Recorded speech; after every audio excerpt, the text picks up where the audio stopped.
Assalomu alaykum, hurmatli televizor ko'ruvchilar, yaxshimisizlar? Dunyo Uyg'ur qurultiyi Tor televiziyasi Uyg'ur ovozi suhbat programmasiga xush keldinglar. Men Hidoyat Musajon. Mushu vaqtinglar xayrli bo'lsin. Hurmatli televizor ko'ruvchilar, bir yildan buyon Hong Kongning vaziyati jiddiy davolg'ish ichida turmoqda. Bugungi Hong Kong masalasi xalqaro muhim masalalarning biriga aylandi. Xitoy hokimiyati xalqaroning shuncha kuchli besimiga va Hong Kong xalqining qattiq noroziligiga qaramasdan Hong Kong qaratgan besim siyosatidan texi voz kechgani yo'q. Ondaqda kommunist Xitoy hokimiyatining Hong Kongda yetmoqchi bo'lgan maqsadi nima? Bu vaqtda sizlarni atrofli ma'lumotga ega qilish uchun bugungi suhbatimizga Dunyo Uyg'ur qurultiyi Xitoy ishlari komitetining raisi, Amerikadagi tajribali siyosiy faoliyatchilarimizdan Ilshad Hasan Ko'kbura apandimni alohida taklif qildik. Hurmatli Ilshad Hasan apandim, qimmatli vaqtingizni chiqarib bugungi programmamizga qatnashganligingiz uchun sizga ko'p rahmat aytaman. Programmamizga xush keldingiz. Rahmat, sizga rahmat aytaman va ekran oldidagi barliq Sharq Turkistonlik qarindoshlarning hammasiga salom yo'llayman. Yangi yil oldimizdagi ham yangi yil muborak deb aytay, yana bir ko'rish bo'lguncha. Bo'libmi qurultayg'imi rahmat. Mushunda bir fursat ajratib, atrofliq bir tushuntirish, berish o o'zim bir nihoyatda muhim deb qaradim. Rahmat hammanglarga. Sizga ko'p rahmat aka. Hammamizga ma'lum bo'lgandek, uzundan buyon davom qilayotgan Hong Kong krizisi texi hozirgacha pasaygani yo'q. Sizcha Xitoy hokimiyatining Hong Kongda yetmoqchi bo'lgan tub maqsadi zot nima? Oldi bilan ekran oldi ko'rmanlarga mushaqda o'z fikringizni bayon qilib bergan bo'lsangiz. Xitoyninki hamda Hong Kongda yetmoqchi bo'lgan tub maqsadi nima degan vaqtida Hong Kongni Xitoyning bir o'lkasiga o'xshashlik qilish, kommunist hokimiyatiningki qo'li hamma bulung pishqoqqa yetib bora oladigan, har bir shaxsininki uyiga kira oladigan, har bir shaxsininki hattoki kallasidagi o'yini oldin bila oladigan, shu darajaga opirib, hokim mutlaq tuzumni Hong Kongga umumyuzlik yurgizish, shu orqali Hong Kongni butunlay o'ziga o'xshamagan g'ayri ovozning chiqishini butunlay ujuqtirib, u yerdagi qarshi kuchlarni, masalan qarshi kuch deganimiz demokratiya, erkinlikni yaqalaydigan, axborot erkinlikni yaqalaydigan, mushu xildagi insonlarning hammasini yo'qotish, shu insonlar foydalanayotgan matbuot, gazet, jurnalizm, muxbirlik hamma narsani yo'qotish. Yig'inchoqlab aytgan vaqtida bir ig'iz gap qilsak, bir jumla so'z bilan oyoqlashtirsak, Hong Kongni Xitoyninki Beijing, Shanxay yoki Sharq Turkistonga o'xshash, hozirgi lager va Sharq Turkistonga o'xshash hamma odamni cho'chib turadigan qorong'u terrorlikqa olmoqchi. Ko'p rahmat Ilshad apandim. Yuqorida nihoyatda qisqa bayon bilan bu Xitoyning tub maqsadini tushuntirib bergan bo'ldingiz. Hamda Xitoy kommunistlarining peshvosi bo'lgan Deng Xiaoping ayni chaqda bir davlatda ikki xil tuzum siyosatini yo'lga qo'ygan va Hong Kong siyosiy tuzilmasining 50 yilgacha o'zgarmaydiganligi haqida butun dunyoga va'da bergan edi. Mening bilishimcha hozirgi bu Xitoy davlat raisi Xi Jinpingning dadisi, Xitoy Xalq Jumhuriyatining qurg'uvchilaridan biri bo'lgan Xing Junshun Deng Xiaoping o'ttirib qo'ygan bir davlatda ikki xil tuzum siyosatining eng asosli qo'llovchilarining biri ekan-to'q. Hamda Xi Jinpingning hozirgi Hong Kong siyosati o'zining dadisining irodasiga xilof emasmi?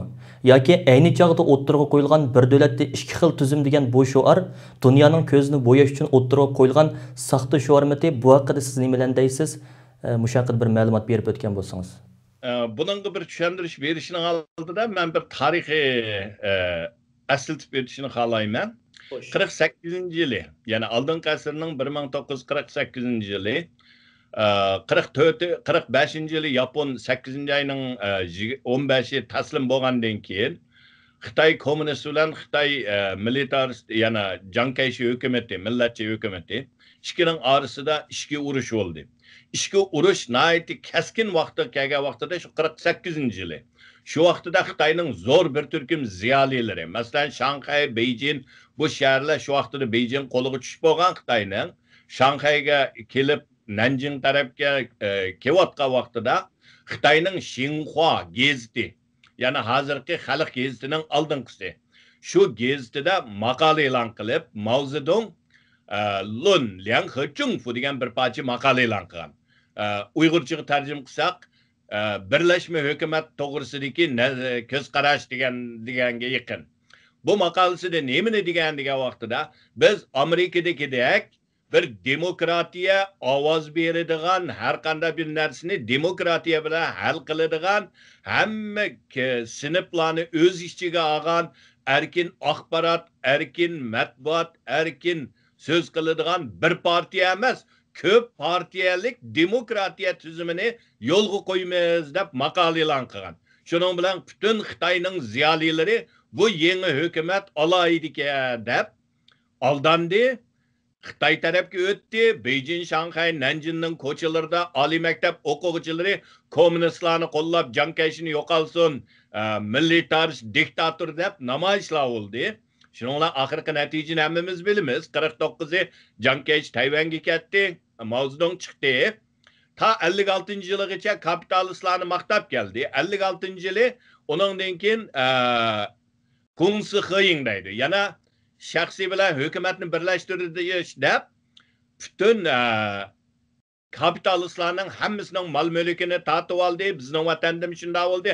Uningdan keyin aksli inqilobchini bostirish, uni bostirish, parxo'rlikqa qarshi turish, sotsializm tarbiya ilib berish deganda qatorliq birsidan birsi kayni-kaynidan kelgan har xil kurashlar bilan hamma odamni ujuqtirdi.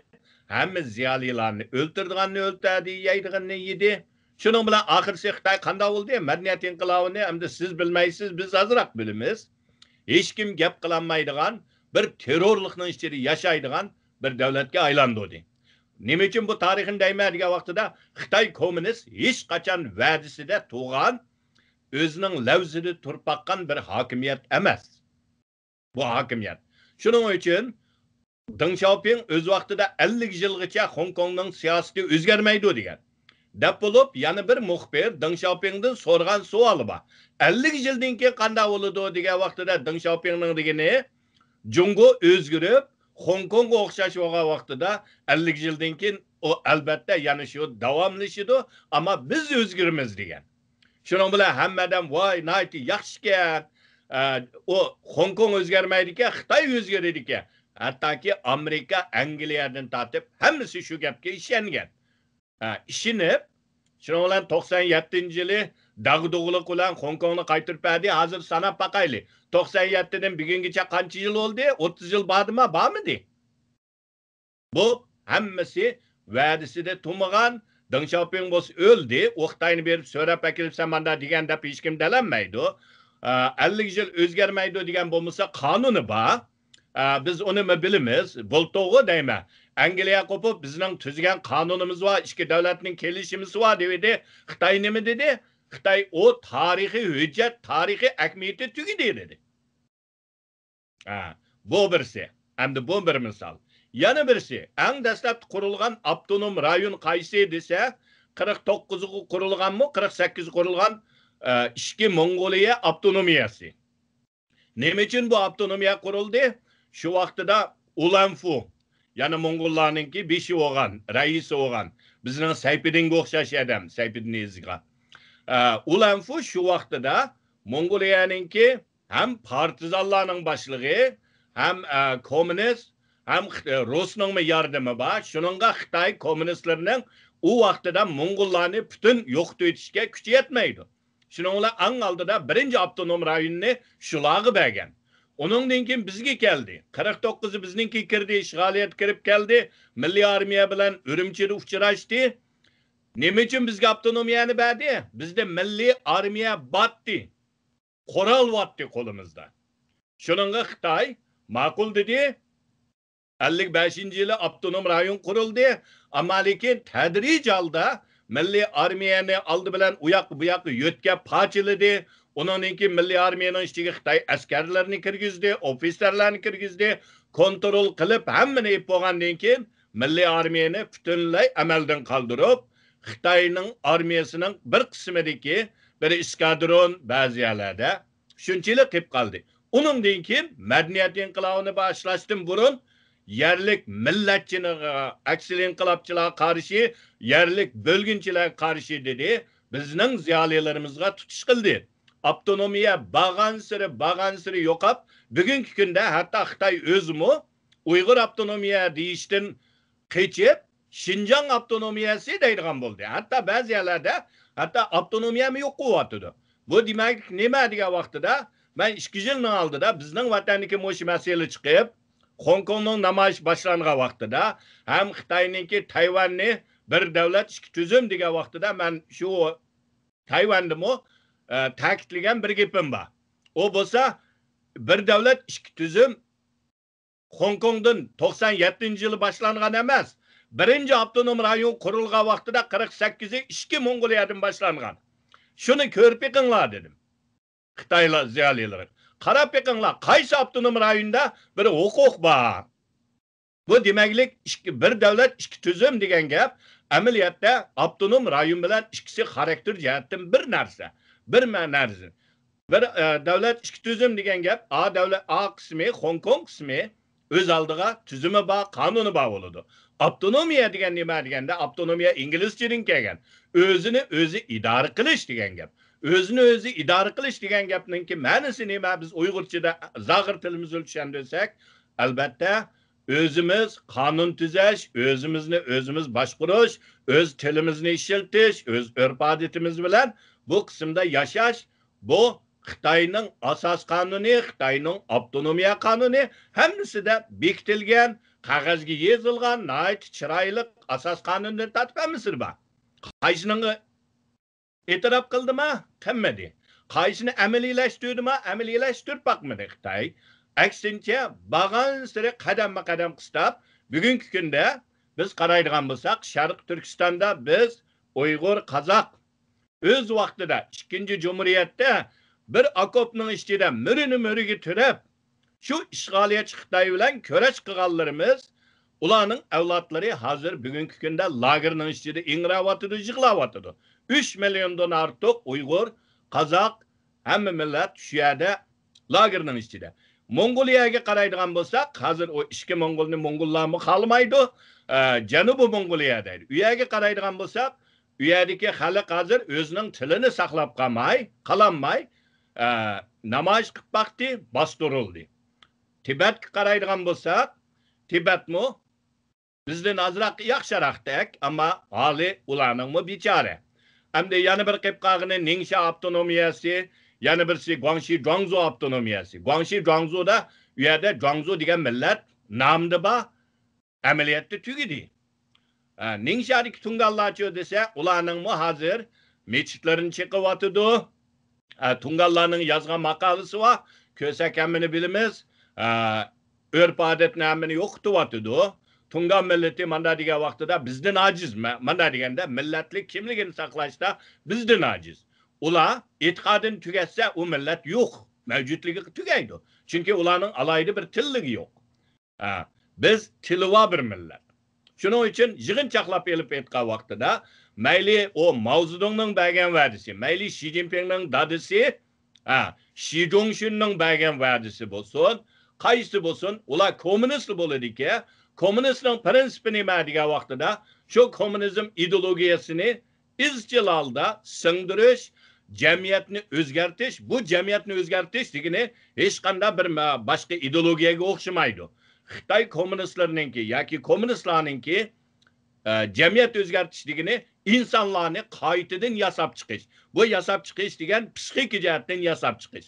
Qanday qiladi deganda ahmoqonalashtirish, hokimiyatga cho'qinadigan, qarang'ulachi davlat vatanda shu hokimiyatning ustidagi bir uchun xalqni qo'g'daydigan, shular uchun butunlay o'zini qurbon qiladigan, qul bo'ladigan, ham shularni madiylaydigan mo'shunda bir turkum insoniy nomidagi qulluq tuzumni ilgari surish.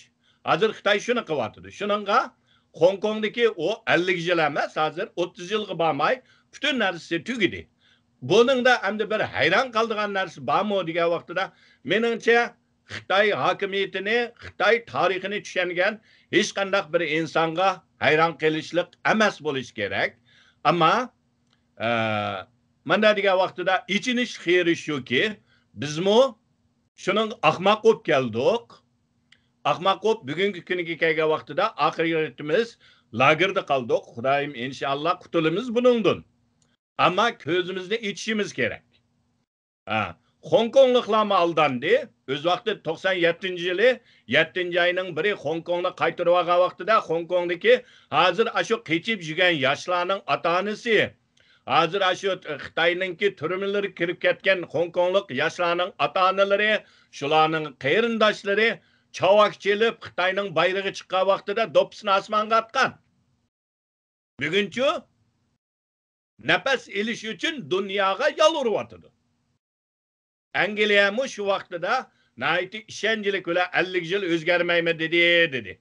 Ama Angliya unutup qağa yeri 49 yıl Şanghay kirge vaxtıda Angliya'nın şirketlerini, Angliya'nın bankalarını Xitay komünistler hemen tatılıp, hatta Angliya'nın bir şirketten tutup gelip bir neçe yıldan ki qaytırıp etken türmelerine. Ama Angliya şunu unutup gelip, ay bular va'da qildi 50 yıl özgermeyim dedi, 50 yıldan ki texi Xitay özgirdigan bo'ldi dedi.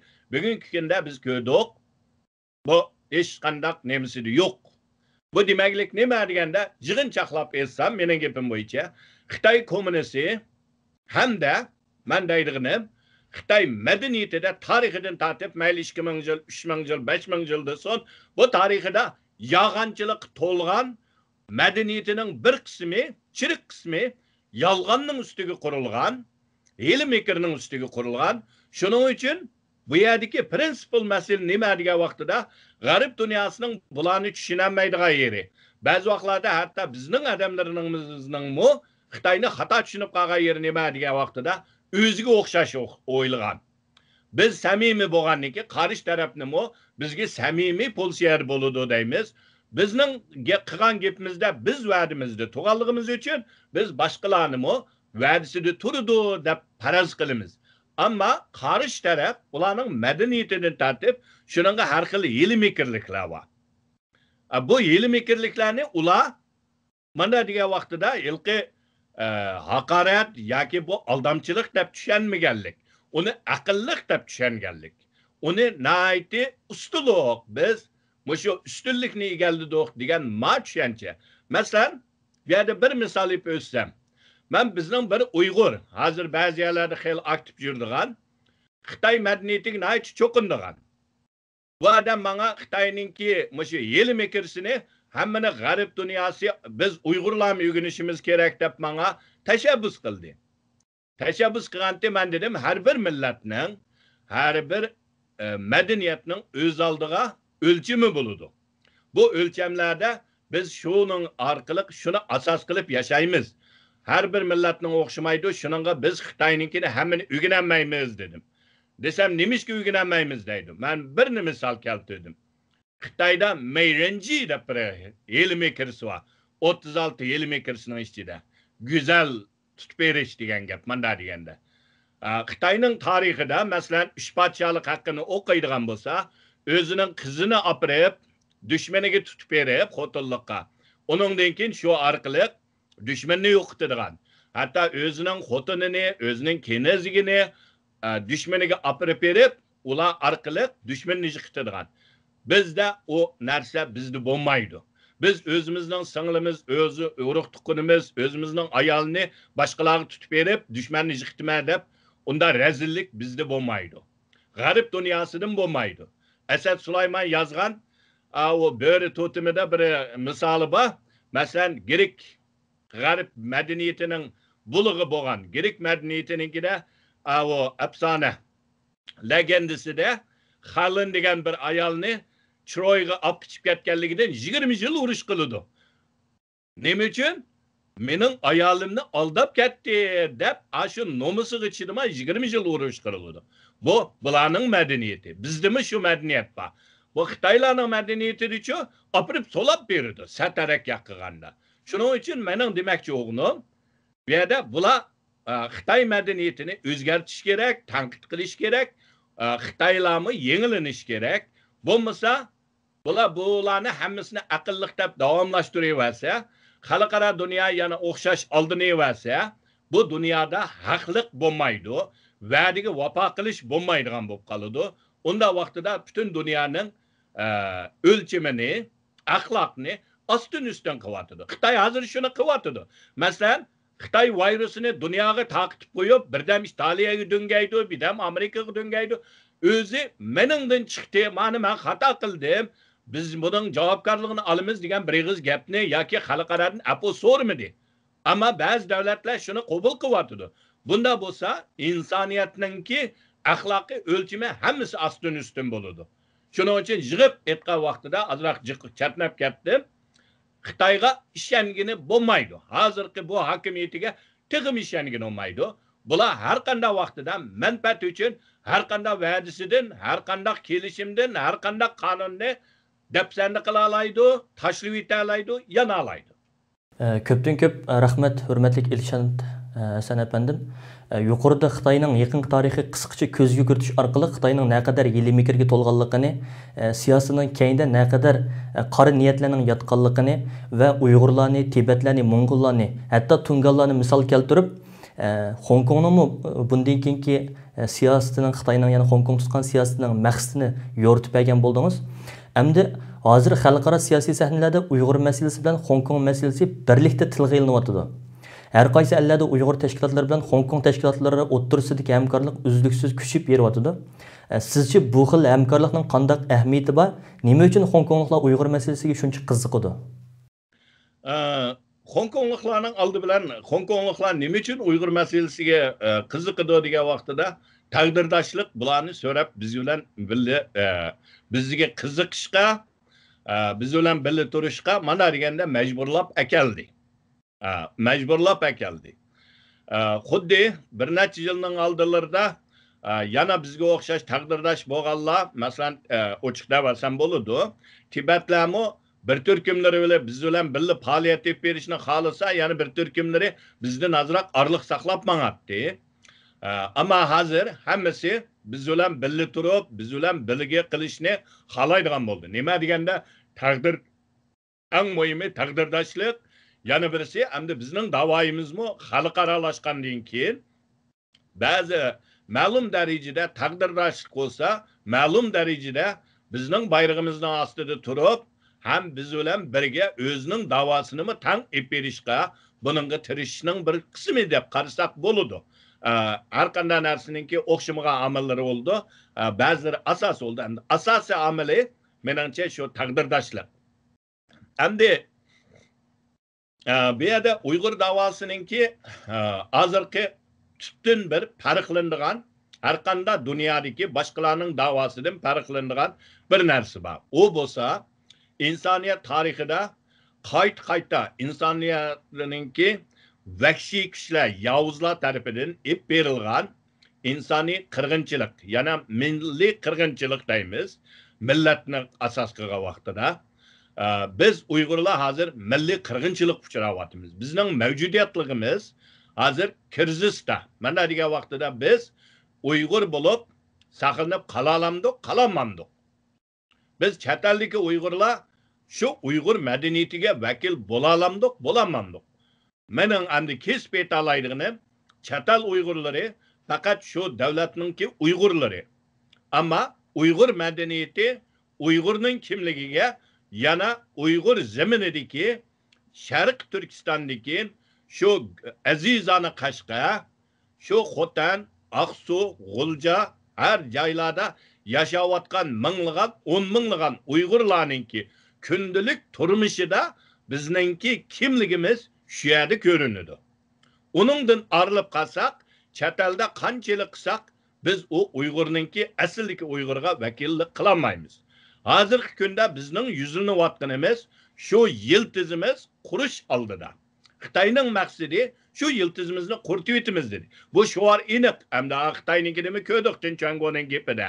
Yiltizini quritish dedi. Kesish bularni dedi. Bu yiltiz shu zamin bilan tutishidi. Masalan bir ishga yerda men dedim, men Amerikada garajdan, Amerikada xeyli o'zimninki bir kishilik o'rnim bor. Akşamisi maşina haydab qaytib kelgan vaqtlarimda uyimning yanida bir qarang'u o'rmonlik tar yo'l bor. Shu yerdan o'tgan vaqtida ba'zilarda o'zim shurkinaman, qo'rqaman. Garchi men mashinaning ichida haydab ketib borman, to'maning ichida. Ishigimni ochmasam, balkim birasi meni kelib birnim qilolmaydi. Bu nima uchun deganda, mening kindiqqanim bu yerda to'kilmaganligidan, mening yana bir yerimda andishi bor, yana bir o'zligimninki bu zimin bilan biroq bo'lmaganligidan. Ammo men vatanda vaqtida men Shixanzda yashagan. Jiqla men bildi, ben jiq so'zlab tanishdim. Shixanzning yerim kechida qarangu ko'chalarda şu Xitaylarning 99% Xitayning arasida qo'rqma yerim kechilarda ag'inlarimiz bilan Xitaylarni tillab qo'yib ketalardik. Nima uchun deganda, zimin mening kindiqinim mashat to'kilgan degan ishoncha, o rishta şu Uyg'urligimni tanıtıdı. Hem o zimindeki manga bergen kuch qudrat o dunyoda hech qanday yerda men topamayman. Hammamiz o'xshash meningcha. Hammamiz o'xshash. Aziminde bo'lsak, düşman qanchalik kuchli bo'lsa-mu, shiltin atalaymiz, ikki qiz gapimizni qila olamiz. Ruh bor. O Uyg'urligimiz. Hozir bizning shu Uyg'urligimiz ne Xitoy qurtiyotdi. Yo'q demayapti. Shuningga Uyg'ur davosi dunyoda boshqa hech qaysinikiga o'xshamaydi. Hong Kongnikiga o'xshamaydi. Tibetlarnikiga o'xshamaydi. Chunki Tibetlarniki hamda bu yerda Tibetlarning yuqori igizlikda bo'lganligidan Xitoylar unda keng ko'lamda borolmaydi ekan. U yerda yashash odatiga ko'nolmaydi. Shuning uchun yana bizningki qaragan vaqtida Xitoy u yerda oz. Shuningga ba'zi bir tog' rayonlarda ular o'zininki shu madaniyatini saqlab, yanim qilalar, yana birisi hamda e'tiqodiy jihatdan ular bilan andimunda diniy jihatda birliklari, o'rtaqlik yerlarini topalaydi. Ama bizningki mutlaq Xitoy bilan o'xshamaydigan bir e'tiqodda biz. Bu e'tiqod bizning turmushimizga yo'g'rilib, bugungi kunda abayman degan Uyg'urdagi ashu ruh, ashu kimlikni bergan. Shuning uchun bizningki o zimindan ayrılib qolsak, u yerdagi xalqimiz o'zgarib ketsa, yana Xitoylashib ketsa, biz Uyg'ur bo'lib mavjudligimizni saqlayman. Balkim ya Uyg'ur degan ism bo'lishi mumkin, Xunandagi Uyg'urlardek, ama o Uyg'ur abayman degan o Uyg'ur emas. Shuning uchun Hong Kongdagi larchu hamda Hong Kongliklar to'g'ri hozir deydi, biz Xitoy emas, biz Jungolik emas deydi. Ular Jungolik emas, uni men e'tirof qilamiz. Ama Hong Kongliklarningki madaniyat jihatda yana jiq Xitoy bilan o'rtoqligi bor. Ular yana bir mezgil qarang'ulikda yashasa, 50-100 yil yashasa, yana erkinlik erishadigan kuni o madaniyatini topalaydi. Chunki shu Xitoyning madaniyati bilan o'rtoqlik yoki Tayvan bilan ular bilan bakchiq narsa bor. Ama bizning unda yo'q. Biz shu jo'g'rafiya, shu ekologiyalik muhitda biz dunyoda hech kim ko'rib boqmagan alohida bir madaniyatni yaratgan. Shu madaniyatga izchil varislik qilib, onu taraqqiy qildirib, masalan yaqinda Abduqodir Jaloliddin efendimning bir Koblet she'risini turmadan chiqarib Josh Freeman inglizchaga tarjima qildi, New York Times'larda e'lon qilindi. Ashuningga xalqaradan bergan baholarni azroq o'qidim inglizchada. Uyg'ur she'riyatiningki qandoq arab, Paris ashu she'riyatiningki elementlarini birlashtirib Uyg'urga xos bo'lgan alohida bir she'riyat. Yana men hamda o she'riyatni so'zlab ketsam, o mening kasbim emas, ama azroq qiziqima. Buningdimi alohida bir Uyg'urga xoslikni yaratganligi. Bu xoslik hech kimga o'xshamaydigan, ham haqlarni bir amerikalik odamni ta'sirlantirib, shu she'rga o'zining hayotini bera oladigan shundoq bir narsani yarata olgan millat. Bu boshqalarda yo'q. Bu demaklik nima deganda, biz hozir uchrayotgan milliy qirg'inchilik, mushu madaniyatlarni, mushu ekologiya, mushu jo'grafiyani saqlab qolamamdi. Shuning uchun bizning da'voyimiz hozir o boshqalar bilan taqdirdosh yerimiz bor, ammo eng ko'p yeri bizning xalqlik. Bu xalqlik deganimiz hayot, mamat. Ya o'lim, ya ko'rim. Shuning uchun Hong Kongliklar bilan birga turimiz, taqdirdosh. Hong Kongliklar bizdan jiq narsani o'rganyapti. O o'rganyotgani nima deganda, bizningmi azroq kechikib umum xalqimizning uyg'unishi Hong Konglarmi endi uyg'unyapti. Umum xalqi 97'de qaytdiq, vatanning qo'yniga qaytdiq deb do'ppisini osmonga atgan bo'lsa, bugungi kunda hammasi yig'layapti. Ko'chadagi chiqqan namoyishchining bir yilning oldidagi shuningdan faraz qila olamiz. Bütün Hong Kongliklarningki yerimidanjiqi hozir umidni uzdi, ammo lekin tunjiqib mengyapti. Bularmi shu lager yo'lida bizning kaynimizda ketyapti. Masalan, maaş 2 gün bo'ldi, ikki Hong Kong parlamentinin yani demokratiya vakili chet elga qochdi. Nima uchun qochdi? Bu mu yana bizni shu 49-yili Shanghai, Beijinglarni Xitoy kommunistlar ag'a vaqtida oz sondagi Xitoy ziyolilari ya bular maladin texmi xatarlik deb kallasi ochiqlar qochgan shu vaqtida. Masalan, Xitoyninki yaqinqi zaman dangliq ziyolisidan Xusha efendim. O Tayvanga ketgan. Shu vaqtida jiqlar, hatto Mao Zedong Jo'nlay navatib, siz kelib qolsangiz sizga ani berimiz, mani berimiz degan vaqtida, "Ya, bularning gapiga ishongan olmaydi" deb ketgan. Shuning o'xshash, hozir Hong Kongdami endi avo bir oyning oldida bir turkumlar yana, "Hay bir o'zgarish bo'lamdiki" degan bo'lsa, aql chekinib qolarmi, umid bormi degan bo'lsa, hozir masalan Joshua Wongni kesdi, 1 yil 6 oyga deymi, 7 oyga. Bu kesimlarni e'lon qilgandan keyin hozir Hong Kongliklar, demokratchilar umidni uzdi.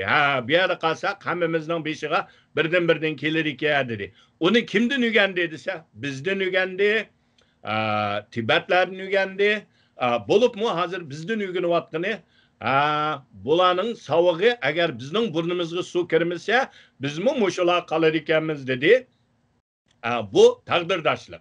Yana bir jihatdan hamda bizning bayroq ostiga kirsa, hozir Uyg'ur davosi xalqarodagi eng nazuk, eng nuqtaliq bu nuqta yeri ham biz hamda u yerdan xalqaralashtirdik deb bir onu bizning uftig'imiz desak, amaliyotda u bizga kelgan yana bir jihatdan mana degan vaqtida gelimizdagi bir pichoq bo'ldi.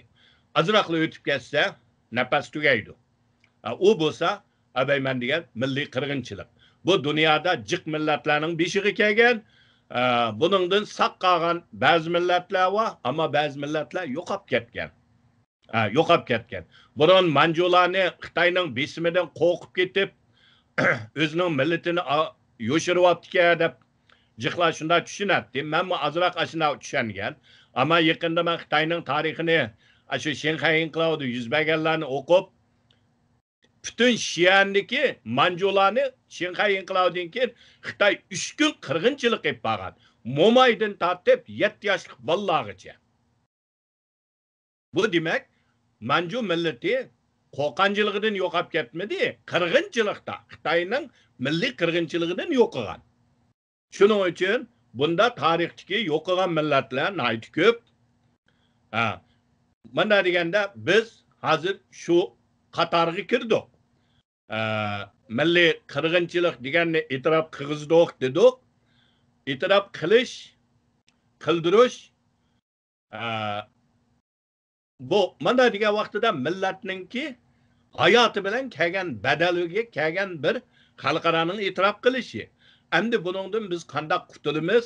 Sog' salomat qutulamiz. Uningdan keyin bu sog' salomat qutulgandan keyin qanday qilib Uyg'urlikni qaytadan yana shu zamonga, shu yerdagi lagerdan chiqqan odamlarga shu ruhni berib, mening ziminim yerim kechidimi, yo'lida manga vaqtida hech kimdan qo'rqmaydigan shu ishonchi, shu qudrat, shularni berish bu keyingi texmi uzun dikisi. Ama hozir meningcha Hong Kongliklarning bizda turishi mana shu bir necha hamda inchiklab dedim, jiqib ketdi. Yığın çaqlap etqanda taqdirdoshlik biz bilan birga turib o'zining davosini tang ilgari surish mushu bir necha nuqtalardan buni yashkin bo'ldi. Rahmat, hürmetlik İlşat Hasan efendim. Yuqorida Xitoyning Hong Kongliklarni tutgan siyosati tüpaylidan bizga bo'lgan taqdirdoshligi Hong Kongliklarning Uyg'ur masalasiga bo'lgan qiziqishini keltirib chiqadi deb o'tgan bo'ldingiz. Hamda hammamizga ma'lum bo'lgandek, har qaysi ellarda Uyg'ur tashkilotlari bilan Hong Kong tashkilotlari o'rtasida hamkorlik kuchayib beryapti. Sizcha bu xil hamkorlikning qanday ahamiyati bor va bu hamkorlashish jarayonida Uyg'ur tashkilotlari nimalarga diqqat qilish kerak? Ahmet'in ayti çoğun deyimiz. Nime için diye vaxtıda ben tünügün bir dostum bilen bir paranlaşıp böyle kızgı paran oldu. Üzerime kendici koylandım. Biz aldı bilen insanlığımızı düşündürüşümüz gerek. Yaratıcı bizni, hemmimizni insan kıp yarattı. Meyli kaysi milletten, kaysi itikadden bulsun. Biz bu noktada insanlığımızdan hemmimiz tan beraber. Yani yaratıcının yaralgan, yaratkugan canlıq biz, Katar'daki insanlar. Şunun için bu noktadan elip etki vaxtıda meyli biz kaysi itikad geçineyli, kaysi milleti bolaylı, bizni Xudayım yarattı bu dünyaya. Yaratıcı yarattı, insanlık bilen, gururumuz bilen, insanlık erkilligimiz bilen, insanlık es tuyg'umuz bilan yashash bu bizning har bir insonninki yaratquchidan bergan, hech kim tatib olamaydigan barobarlik huquqimiz. Bu nokta oldingi birinchi. Shuning uchun bu noktadan biz Hong Konglik olsun, Tibetlik olsun, mayli biz Uyg'ur bo'layli yoki o'zimizning ham milliy qarindosh ham e'tiqodiy qarindoshlarimiz bo'lgan Qozoq, Qirg'iz, O'zbek deydi hammasi biz bu yerda oldi bilan hammamiz insoniyat, bu insonligimizdan mana deganda bir-birimizga hisdoshlik qilish, yordam qilish, bir-birimizga hurmat bildirish, tushunish bu eng prinsipal bir hukm ham insoniyatga. Shuning uchun Hong Kongliklarning zulmi bizga kelgan zulm. Bizning zulmimiz o Hong Kongliklarga o'xshash. Chunki Kalı'nın beşiği kelgan, Mozay'ның beşiği keldi degan biz Uyg'urlarning tamsilimiz var. Bugün bizga kelsa, ata boshqalarga keldi. Aşında kevatıdı ham. 49'dan tortib ta hozirgacha yoki 49'ning oldiga qilsak, masalan, Gomindan vaqtidan tortib Xitoy hokimiyati, markaziy hokimiyati, ishg'oliyatchi, ular bizni qirg'inchilik hammasini ep borgan. Şu vaqtida Mo'ng'ullarni nima qirgan, Tibetlarni nima qirgan, Uyg'urni nima qirgan. Biz ama bizni arib bir-birimizni so'q saldi diye, shuning bilan biz ba'zi vaqtlarda aldandik. İnsanlığımızı unutib qilib, özümüzün kimligini üstünlükki bekara qo'yib olgan vaqtimizda boshqalar bilan bir yo'lda mangolmaymiz. Yovuzlar, zolimlar ashuningdan foydalandi. Sen degan o'xshamaysan uningga. Sen Uyg'ur, u degan Qozoq, ishkinglar ayrim bir millat desa, ba'zi vaqtlarda aldandik. Shuning bilan bizni birdan yo'qotdi. Hozir qarab baqsak, bizni yo'qotib bo'lsa, Qozoqni mi yo'qotdi ekan, Qirg'izni mi yo'qotdi ekan, Tunganni mi yo'qotdi ekan. Shuning uchun hozir biz birga kelyapmiz. Bu hamda ma'u bizning vatanga selishtirgan. Kengarak Xitoy kommunistnikiga selishtirsak, Hong Konglik olsun biz bilan bir millat emas, bir e'tiqoddim emas, ama ular inson. Bizga o'xshash, 5 vaqt tamoq yeydi, ailesiga bas, ballarga kuyunidi, ota-onasiga kuyunidi, xotinga kuyunidi, xotin eriga kuyunidi. Bu hammasi biz bilan o'rtaqlik, insonlik. Bu noktadan biz hammamiz bir-birimizga dunyoda yordamlashishimiz kerak. Shuning uchun hozir mayli Yahudi olsun, Hong Konglik olsun, Tayvanlik olsun, hatta ba'zi Xitoy demokratlarini tortib Uyg'urlar milliy qirg'inchilik uchrayapti deyapti. G'arb dunyosida Amerika, Yevropa, hamma davlatlar biz uchun gap qilyapti. Nima uchun gap qilyapti? İnsanlıktan gap qilyapti. Shuning uchun bizmi bu insonlikdan bular bilan bu hamkorlikni davomlashtirishimiz kerak, hatta quyuqlashtirishimiz kerak. Bu faqat insonlikdilla emas bo'lib qoldi. Yana birisi o'zimizni o'ylaganda. Yana birisi nima deganda, bizningki shu Xitoy zolim hukumatidagi Diginidan biz qanchalik bir afzal millat ekanligimizni ko'rsatalaymiz. Biz ular bilan o'xshash bo'lsak bo'lmaydi. Ular qo'pib, "Ma Uyg'urga, Tibetga bizga o'xshamaydi" deb bizga zulm salsa, bizmi qo'pib, "Avmi Xitoyga va o'ma Hong Konglikmi o'xshash" desak, biz ular bilan o'xshash bo'lib qolamiz. Shuning uchun biz Uyg'ur millatininki azaldan shu zamonga jitim yisir bo'lib, divoni bo'lib, qalanda bo'lib kelganlarga qandaq qo'lini sunganligini, qandaq bir qachilik tamig'ini tang sherik bo'lib shularning beshin silganligini ham bugungi kunda bizning beshimizga shunda zulm tushgan vaqtida qirg'inchilik uchrayotsak-mu, biz yana ko'zimizdagi yeshimizni etib boshqalarga ularningmi qo'l sunib, ularningmi ko'z yeshiga tang hamdam bo'lganimiz bu millatning qanchalik oliyjanobligini ko'rsatadi. Bu dunyoni ta'sirlantiradigan yana bir yeri. Ha, bu millatga yordam qilsak bo'ladi-ki, bularda insoniyatliklar baka deydi. Shuning uchun mana degan vaqtida bu ikki nuqtadan biz uchun nihoyatda muhim ularla hamkorlashish. Endi hamkorlashishda kunda ularning bilanla bo'lib, ularninkini nima qilib, o'zimizninkini unutib qolsak, o vaqtida ahmoq bo'lib qolamiz.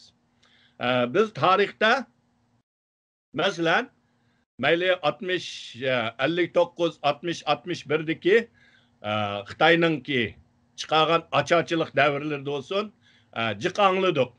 Xitoylar bizning vatanga kelib, "Voy, jitim qoldik, qo'sig'imiz och qoldi, hech nimamiz yo'q" desa, bizning jiq Uyg'ur qarindoshlarimiz qo'yinni ochgan, ishigini ochgan, "Voy bechora ekan-ku, bumi bir Xudoyimning bandasi ekan-ku, beshin silayli, yordam qilayli." Yordam qildik. Oxirsi qanday bo'ldi? Halqi Grekning bir hikoyasi bor. Bir dehqon ko'chada ketib bir to'nglab qolgan ilonni ko'rib, "Voy bechora ekan, bumi jonivor ekan" deb qo'yniga tiqib, o ilon isib jon kirgan vaqtida birinchi bo'lib shu dehqonni chiqib o'ltirib qo'ygan o'xshash, hozir bizga boshliq bo'layotgan, bizga qirg'inchilik qilib berayotgan Juhaylun degan Xitoylar naq shu Uyg'urning ichida cho'ng bo'lib, Uyg'urchini bizdek so'zlaydigan bo'lgan Xitoylar eng vahshiy shulardan kelyotdi. Masalan, men G'uljining Cho'lonqayda cho'ng bo'lgan. Bizning mahalliga eng dastlabda men kichik vaqtimda shu madaniyat inqilobi degan vaqtida bir Xitoy keldi. Lidaypu deydi, hech kim uning ismini bilmaydi. Tilamchilik qildi, ammo mahallidagilar ba'di keyinda o shu mahalliga bir uy sepadi kapa. O kapa deyapti, asta-asta uni uy qildi, uy qilib bo'lib tuqqanlari chiqdi. Keyinda uningki oylik bo'ldi. Keyinda men basam 80-yillarda shuning o'g'li bizningki yezininki partikomning sekretari ekan. Shu yerdagi Uyg'urlarni dastlab chaylab ishiltirgan shu Xitoy bo'ldi. Shuning balasi. Bu demaklik nima degan vaqtida biz albatta mening bu yerda deganim Hong Kongliklar unda qildi deganim emas. Men ishimni ularmi yaxshi, boshqalarmi hammasi yaxshi, ammo biz o'zimizninki manfaatini o'ylashimiz kerak. Ma'lum bir yerda o'zimizninki davoyimizninki asosiy liniyasidan tayg'inib ketmasligimiz kerak. Boshqa yoqlarga ketib qolmasligimiz kerak. Muhim so'rovlar kelgan vaqtida bak mehmondo'st bo'lib ketib, o'zimizninki o'rinni butunlay boshqalarga o'tnib berib ketmaslik, ular bilan barobarda fursat berishimiz kerak. Masalan, mening yana bir anglig'im hamda shu Amerikada bo'lgan bir necha namoyishda boshqalarni taklif qilib, uninki ularga so'z qilish fursat bermaganligidan ba'zilar bu basak ular o'zi so'zlaydi ekan. Bizning ismimizni atab qo'ymaydi ekan degan. Shuning uchun ismini atash kerak. Rahbarlar kelgan bo'lsa, bizning asosiy rahbarlarimiz so'zlab qo'yganiki, ularga bir so'z berish kerak. Ammo ba'zi yerlarda kontrol qilish kerak. Hurmatni bildirish, ammo o'zimizning da'voyi, chunki biz milliy qirg'inchilikka yuzlanayotgan millat. Bizningki oldida turishimiz kerak. Buni unutib qolmay, shu tangpongliqni nihoyatda yaxshi saqlab, ham o'zimizningki oliyjanob boshqalarga hissdoshlik qila oladigan keng qo'saqligimizni ko'rsatish, ammo shuning bilan birlikda o'zimizningki ko'z yeshimizdan qanchalik qon olib ketib qolganligini uni unutib qolmasligimiz kerak. Shuningda meningcha biz bu davoni yaxshi yeb boramiz, hamkorlikni kuchaytiramiz. Prinsipal masalalarda ching turishimiz kerak. Bu nihoyatda nozik bir yeri shu. Masalan, Xitoylar bilan bo'lgan har qanday da'voda, har qanday suhbatda bizning mustaqillik huquqimiz bor degan ma gap hech qachon unutilib qolmasligi kerak. Mayli o qaysi yo'sinda, qanday usulda amalga oshiramiz, onu keyingi qo'yib qo'yib tursak bo'ladi, desak bo'ladi. Ammo bu bizning huquqimiz. Biz burun mustaqil to'q, bundan keyin mustaqil bo'lish ham bo'ladiganga irodamiz bor. Bu bizning huquqimiz. Shuning o'xshash prinsip masalalarni ching turib, qolganda yesdoshligimizni bildirib, hamkorlikni kuchaytirsak, bu davoyimiz texmi ulg'aydi, ham o'zimizningki oliyjanobligini ko'rsatib, xalqaro dunyosini texmi yaxshi qoyil qila olamiz. Rahmat. Ko'pdan ko'p rahmat hurmatli Dilshod afandim yuqorida bergan qimmatli ma'lumotlaringiz uchun. Endi oxirida yuqorida aytganlaringizga qo'shimcha gaplaringiz bo'lsa, olsak, bo'lmasa shunday programmamizni oxirlashtirsak. Menimcha bak qo'shilgan qamidi. Menimki hamda qo'shma desam qo'shilganim bir lig'iz gap. Jiqaraq dunyoni tushunayli, atrofliq tushunayli. Bu atrofliq deganim ko'parak har bir davlatlarningki o'zining manfaati nima, bizning manfaatimiz nima, ularning manfaati qayergacha mang'alaydi, biz o'zimizning manfaatini shularninkiga qanchalik bog'lab mang'alaymiz.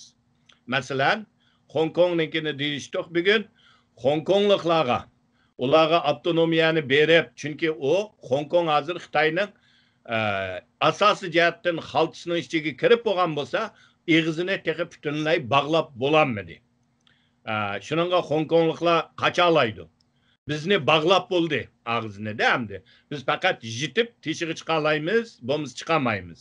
Shuning uchun Hong Kongliklarning og'zini bog'lanmay qilib, ular bu yerdan chiqib, o xalqini yitib etib, uningki butunlay erkinlik olsa, yani bizga shunchalik qila olamdi, qanchalik bizga bilan birga turadi, bularni o'ylashimiz kerak.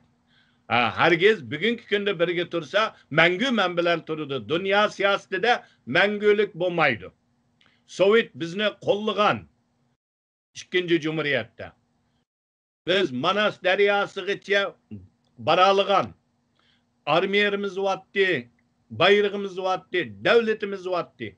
Axirsida bizni satqandalar Stalinning shu bir qalaminingki bir imzo bilan biz hammamiz tugidik. Bugungi kundagi lager shuning natijasi. Shuning uchun mangulik do'st bo'lmaydi xalqaro siyosatida. Herkes ahmoqonalarcha mavi mang igi chiqidi, mangu mang boshpana yo'q. O'zimizga boshpana. Mangulik Uyg'urga igi chiqirgan birinchi yaratquchi, ikkinchi Uyg'ur o'zi. Onundan başqa hammasi vaqtinliq. Mushun tanib yetishimiz lozim. Rahmat ukam.